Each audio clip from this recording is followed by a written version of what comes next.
Bande Kumba Demba, business at this time is at a standstill and, in their own words, hard to get. Tourism is one of the country's main sources of income and economic growth. The industry is the second biggest source of employment in the Gambia after agriculture, employing thousands of people and contributing 12% to the country's GDP. It is also the second largest foreign exchange earner in the country. These are familiar scenes when tourism is in full swing. Tourists can be seen at different sites having what appears to be an amazing time. Well, at this time too, most locals employed by the hospitality industry smile too. Business for locals like those in the tie and dye, batik, restaurant, resorts, park, art and craft also experience a boost in the local markets. However, fast forward to now, this is what is underground. For a sector that employs over 100,000 people, seasonal work is an issue of concern. A walk around this craft market shows all indications of an off-season. But when we say off-season, what does it mean for people whose employment depend entirely on? What do those people, like many others, think is the answer? Well, you can bear witness as to what off-season is for us. Look around. The place is very empty. No sight of a tourist. We come here every day merely because this is the place we have. It's been 2 months now. I have not sold a single item from my shop, and I'm a family man with school-going children. The off-season is very dull. We barely make sales. Some of the tailors who were here have gone to seek jobs in other places. Perhaps our greatest constraint is from the hotels. All the hotels in this area have closed except for one. At this point, we depend entirely on our savings. You can see most of the shops here are closed. People like me prefer to stay at home for the entire off-season. In fact, it is by coincidence that you found me here. I come from a faraway place every day. I spend the greater part of the money I have on transportation, and I'm not taking back anything home. So I prefer to stay at home. As the tourist season inches closer, there is little doubting that these people, like other local players in the hospitality industry, will look forward to it with much anticipation and hope. Hope for betterment.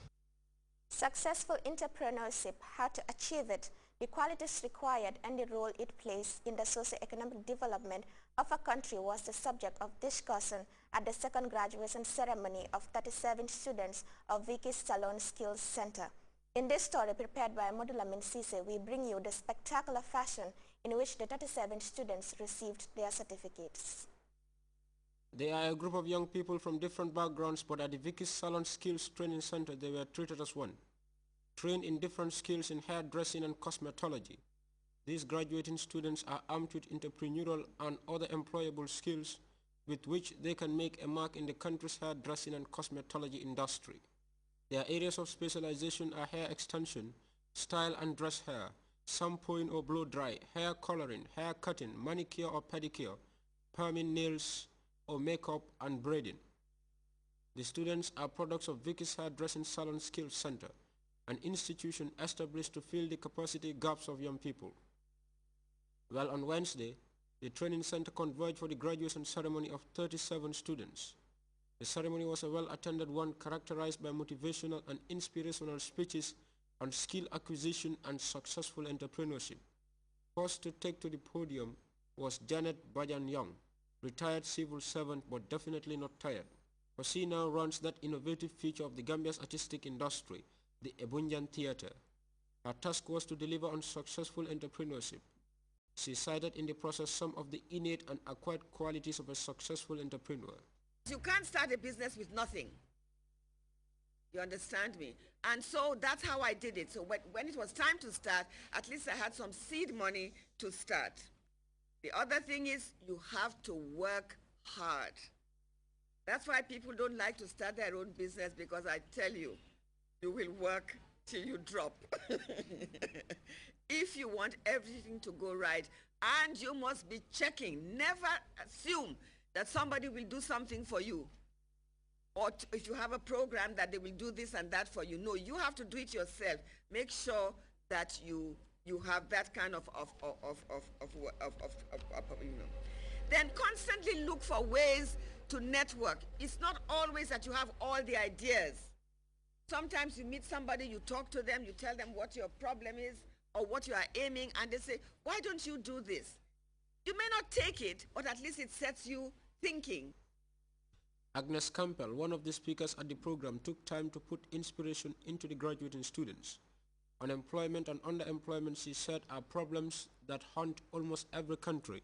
But in the Gambia, the lack of enough skilled personnel, she said, is a factor to blame. Most of the employers fail to employ youth because they lack the prerequisite skills and competencies and have no work experience. The Gambia's formal employment sector is very small, employing just over 10% of the labor force, and employment continues among the youth to be estimated to be over 40%. Furthermore, unemployment and poverty among the youth can result to rural-urban migration and the attempt, often desperate attempts, to engage in illegal international migration to escape the poverty trap and in a quest for greener pastures. Vicky's Hairdressing Salon Skills Center, recognizing skill acquisition as a weapon for combating the social menaces of idleness, vagrancy, and prostitution, also staged a drama discouraging the young from a life of emptiness and urging them instead to take up a life of greater prospect and hope for success. Vicky's Skills Center also admits victims of extreme poverty and broken families, thus turning people that could be liabilities into assets. For the director of NYSS, a dozen proverbs learned during the elementary school days are enough lessons for the graduating students. I am sure one day you may find yourself elsewhere where these skills that you have just acquired very, very useful, and then you would even act as imparting knowledge to others, because you can always learn. And I like the adage that in the Gambia now, the sky is the limit. You can go from one stage of learning to the other. I like these few adages or proverbs. I learned them since when I was in primary 3. Please listen to these ones. And they said, we must learn to die a little so that others may live. And Rome was not built in a day. Make hay while the sun shines. Do not put all your eggs into one basket. Many a day there shall come a time. But remember this, one man's meat is another man's portion. The graduating students were then awarded their certificates and prizes. We are about to open a new chapter in our lives.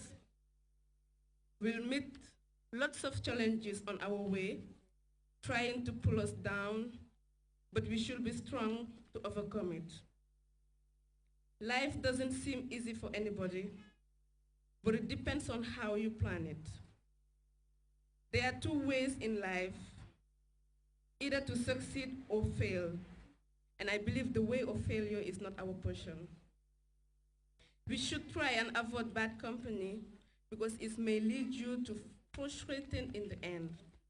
But what does a moment like this mean for Victoria Tamba, proprietress, Vicky's Hairdressing Salon Skills Center?